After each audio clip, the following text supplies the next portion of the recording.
మా పైకి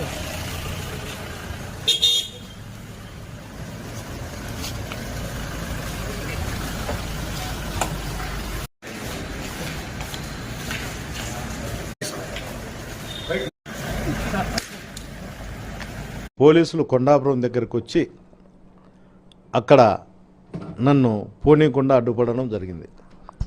అడ్డుపడడంలో నేను చాలాసేపు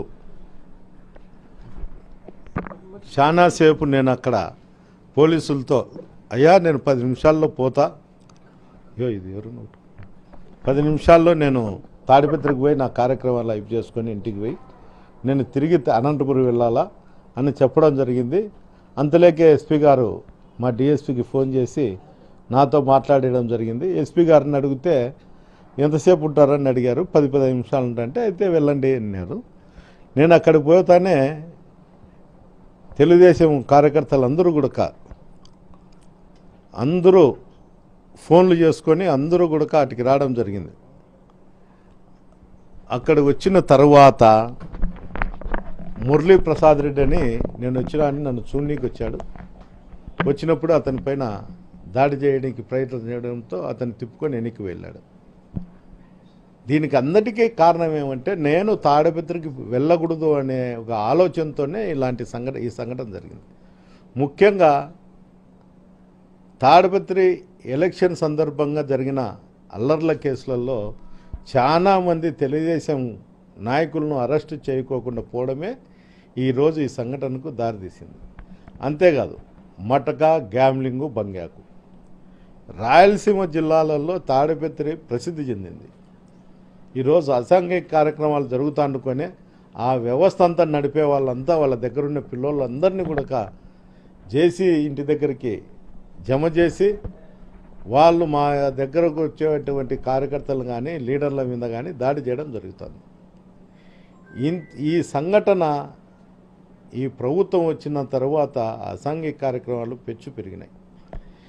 పెద్దారెడ్డి అనే ఒక వ్యక్తి ఇక్కడ ఉంటే మాకు ఎప్పుడైనా కానీ రాజకీయంగా ఇబ్బందికరంగా ఉంటుందనే ఒక ఆలోచనతోనే ఈ దాడి ప్రయత్నం చేసినారు.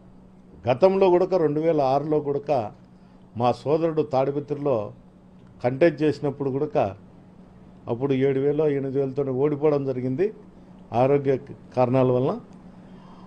ఎప్పుడైనా ఈ కుటుంబం రాజకీయంతో ఉంటుందనే మా అన్నను దారుణంగా హత్య చేయడం కూడా జరిగింది. దాంట్లో జేసీ కుటుంబీకులు ముద్దాయిలు కూడా.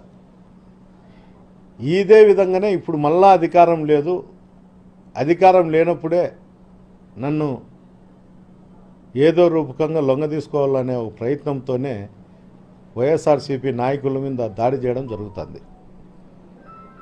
ఇలాంటివన్నీ మళ్ళా జరగకూడదు అనుకునే తట్టుకుంటే ఈ అసాంఘిక కార్యక్రమాల మీద పోలీస్ అధికారులు గట్టి చర్యలు తీసుకోవాలా. ఈరోజు జరిగిన మురళీ ప్రసాద్ రెడ్డి ఇంటి మీద జరిగినది చాలా బాధాకరం. నాకు మంచి మిత్రుడు, అలాంటి వాని మీద జరగడం నేను చాలా చింతించుతాండా. అంతేకాదు గతంలో కూడా అతని ఇంటి మీద జేసీ కుటుంబీకులే దాడి చేయడం జరిగింది. ఇట్లా ఒకరి ఇండ్ల మీద పోయి దాడి చేయడం అనేది చాలా నీచమైన సంస్కృతి. అతనేమో అతని ఇంటి మీదకో అతని మీదకో పోతే నేను వాని కథ చూస్తా, ఈ గడ్డంలో ఒక చరిత్ర ఉంది అని చెప్తారు. అంటే అందరికీ అందరి చరిత్ర అందరి దగ్గర కూడా ఉంటాయి.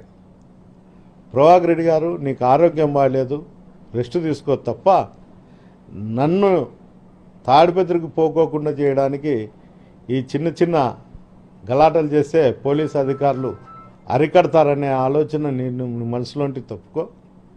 నేను ఖచ్చితంగా తాడిపత్రిలో వైఎస్ఆర్సీపీ నాయకులకు కార్యకర్తల కోసం నేను పనిచేస్తా. నా ఊపిరి ఉన్నంత వరకు తాడిపత్రిలోనే ఉంటా అని కూడా ఈ సందర్భం ఇంటి మీద దాడి జరిగినప్పుడు అతని చంపాలని ప్రయత్నం చేసినప్పుడు ఆత్మరక్షణ కోసం అతను తీసుకొనొచ్చు. అతనికి లైసెన్స్ వెపన్ అది, అతనే తీసుకున్నాడు. ఫైర్ చేసినట్లు కూడా ఎక్కడ కూడా నాకు తెలిసి ఎక్కడా లేదు. తీసుకున్నాడు కాబట్టి అతను ఈరోజు బతికున్నాడు అనేది నేను చెప్పగలుగుతా. ఏదేమైనా మురళీ ప్రసాద్ రెడ్డి కోసము మా కాన్షియన్స్లో ఉండేటువంటి వైఎస్ఆర్సీపీ నాయకులు కూడా తోడుంటాడని కూడా ఈ సందర్భంగా తెలియదు. మళ్ళీ వెళ్తా. నేను ఎస్పీ గారిని అడుగుతా, ఎస్పీ గారు పర్మిషన్ తీసుకొని నేను మళ్ళా కూడా తాడిపత్రికి వెళ్తా. అదే కదా ఇప్పుడు